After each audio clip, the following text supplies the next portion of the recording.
बहुत समय पहले की बात है। एक गांव में एक दूध वाला रहता था। उसका नाम गिरधर था। वह अपनी पत्नी और अपने एक बेटे के साथ रहता था। उसके पास एक ही गाय थी। वह बहुत प्यारी थी, मगर वह बहुत कम दूध दिया करती थी। वह जितना भी दूध देती थी, गिरधर उसे शहर में जाकर बेच आया करता था। लेकिन दूध कम होने की वजह से उसकी आमदनी भी बहुत कम हुआ करती थी, जिसकी वजह से उसकी पत्नी उसे दिन रात ताने मारा करती थी। अजी सुनो, इतने थोड़े से पैसों का मैं क्या करूं? इतने कम पैसों में तो घर चलाना भी मुश्किल हो रहा है। आपने पड़ोस के मोहन की बीवी को देखा? वह कल ही नई साड़ी खरीद के लाई है। उसका पति तो उसे हर हफ्ते मेला दिखाने के लिए लेकर जाता है और नए कपड़े भी दिलवाता है। आप तो ऐसा कुछ नहीं करते। देखो भगवान, मैं जितने पैसे कमाता हूँ सारे तुम्हें लाके दे देता हूँ। अब मैं और पैसे कहाँ से लाऊं? जितने पैसे तुम कमा के लाते हो ना, उसमें से आधे से ज्यादा पैसों का चारा तो तुम्हारी ये गाय ही खा जाती है और बदले में इतना कम दूध देती है। इस गाय से हमें कोई फायदा नहीं है। इसे तो तुम किसी जंगल में ही छोड़ आओ और एक नई गाय खरीद लो। देखो भगवान, मेरे पास नई गाय खरीदने के पैसे नहीं हैं। हम जितना भी कमाते हैं उसमें 2 वक्त की रोटी मिल जाती है। मुझे ज्यादा कुछ नहीं चाहिए। अजी आपको नहीं चाहिए तो ना सही, लेकिन मुझे तो नए कपड़े खरीदने हैं और नए गहने भी लेने हैं। देखो भगवान, मुझे और परेशान मत करो। रात बहुत हो गई है और मुझे सोने जाना है। इतना बोलकर गिरधर वहां से चला जाता है। पत्नी सोचते हुए, कोई तो उपाय होगा जिससे हम ज्यादा मुनाफा कमा सकें। हमारे पास नई गाय खरीदने के पैसे तो हैं नहीं। मुझे इसी गाय से ज्यादा मुनाफा कमाने की तरकीब खोजनी होगी। अगले दिन सुबह होने पर गिरधर रोज की तरह गाय का दूध निकालकर शहर में बेचने चला जाता है। उसकी पत्नी अपने बेटे को आवाज लगाती है, अरे बेटा मुन्नू, कहाँ है? जरा मेरी बात सुन। जी माँ। जरा बाहर जाकर देख, तेरे पिताजी शहर में दूध बेचने के लिए चले गए क्या? मुन्नू बाहर जाकर देखता है। जी माँ, बाहर कोई नहीं है, पिताजी चले गए। यही सही मौका है। उसकी लालची पत्नी गाय के पास जाती है और बोलती है, क्यों री राम प्यारी, तू दिन रात चारा खाती रहती है लेकिन ज्यादा दूध क्यों नहीं देती? फिर उसकी पत्नी को ध्यान आता है कि उसके पड़ोस में रहने वाले कालिया के पास भी एक ही गाय है, लेकिन उसकी बीवी तो बहुत खुश रहती है। वह कैसे? वह सोच में पड़ जाती है। यही बात पता करने के लिए वह कालिया के घर जाती है। अरे भाई कालिया, जरा बात तो सुनो। अरे बहन सुषमा, कैसी हो तुम? और गिरधर के क्या हाल हैं? अरे हाल चाल तो मत ही पूछो, बहुत बुरे हाल हैं। हमारी गाय तो ज्यादा दूध ही नहीं देती। इतने कम दूध में कोई मुनाफा नहीं हो रहा। तुम्हारे पास भी तो एक ही गाय है, किंतु तुम्हारी गाय तो बहुत सारा दूध देती है। वह कैसे? बहन, एक राज की बात बताऊं, किसी से कहना नहीं। मैं शहर से एक इंजेक्शन लाया हूं, जिसे अगर गाय को लगा दो तो वह 4 गुना ज्यादा दूध देती है। अरे दैया, ऐसा भी कोई इंजेक्शन होता है क्या? हाँ बहन, मैं तो अपनी गाय को वही इंजेक्शन देता हूं, तभी तो मेरी गाय ज्यादा दूध देती है। अरे भैया, मुझे भी ऐसा इंजेक्शन दे दो ताकि मैं भी कुछ मुनाफा कमा सकूं।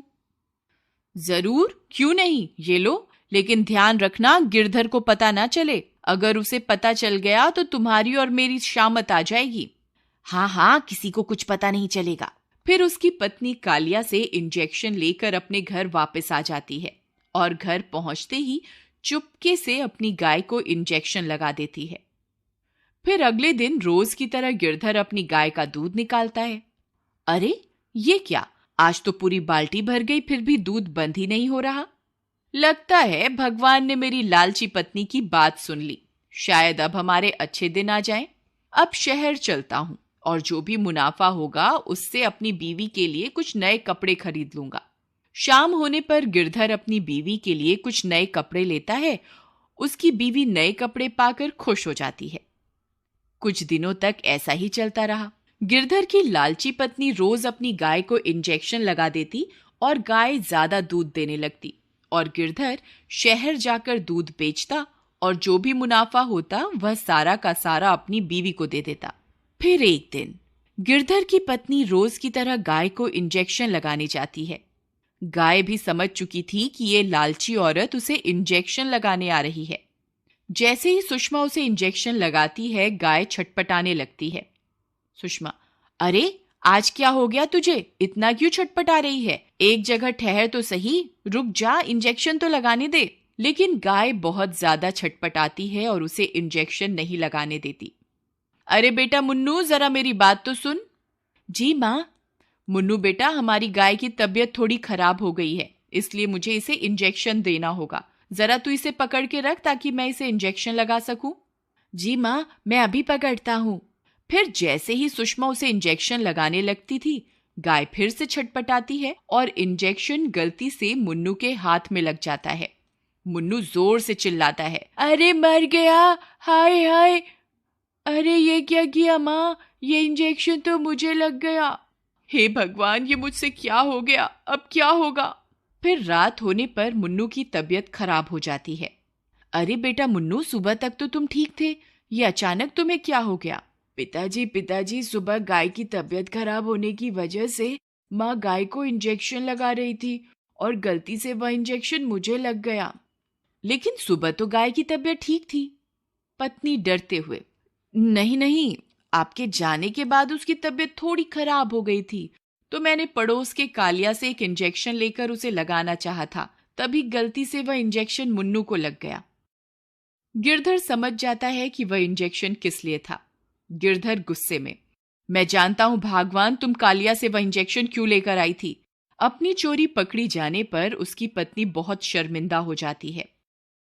मुझे माफ कर दो, ये सब तो मैंने अधिक मुनाफा कमाने के लिए किया था। मुझे क्या पता था कि वह इंजेक्शन एक दिन मेरे बेटे को ही लग जाएगा।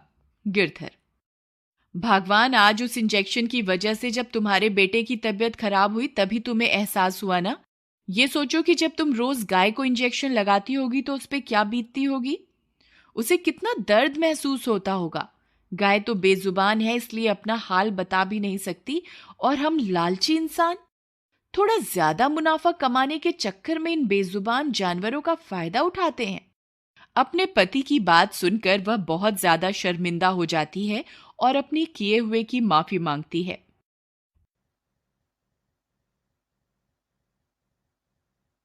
फिर वह गाय के पास जाती है और उससे भी माफी मांगती है,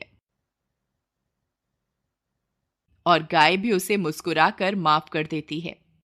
फिर वह उसी दिन से अपनी गाय की बहुत सेवा करती है और उसी गाय का दूध पी पी कर उसका बेटा भी कुछ ही दिनों में ठीक हो जाता है और वह सब कम मुनाफे में भी खुश रहने लगते हैं। मॉरल, अगर इंसान ज्यादा मुनाफा कमाने के चक्कर में बेजुबान जानवरों का फायदा उठाते हैं और बेचारे जानवर बेजुबान होने की वजह से कुछ बोल भी नहीं पाते और हम इंसानों का जुल्म चुपचाप सहते रहते हैं। अक्सर आपने देखा होगा, सड़क पर गाय लावारिस हालत में घूमती रहती है और पॉलीथीन खाने की वजह से दम भी तोड़ देती है। हमें पॉलीथीन का इस्तेमाल भी कम से कम करना चाहिए और अगर आपको कोई गाय पॉलीथीन खाते हुए दिखाई दे तो उसे रोकना चाहिए। क्या पता आपके इस कदम से किसी बेजुबान की जान बच जाए। अक्सर चुनौतियों से, संघर्षों से हम डरते हैं, लेकिन संघर्ष ही तो हैं जो हमें और अधिक मजबूत करते हैं और जिंदगी की कठिनाइयों से लड़ने की हिम्मत देते हैं और हमें सक्षम बनाते हैं, कुछ भी कर पाने के और कुछ भी कर गुजरने के। इसलिए जिंदगी में कभी भी कोई चुनौती आई तो उसे घबराइए मत, बल्कि हंसकर उसका सामना कीजिए। ये कहानी कहीं ना कहीं अगर आपके दिल को छुए तो प्लीज लाइक जरूर कीजिएगा। Humanity should be our race, love should be our religion. Thanks for watching.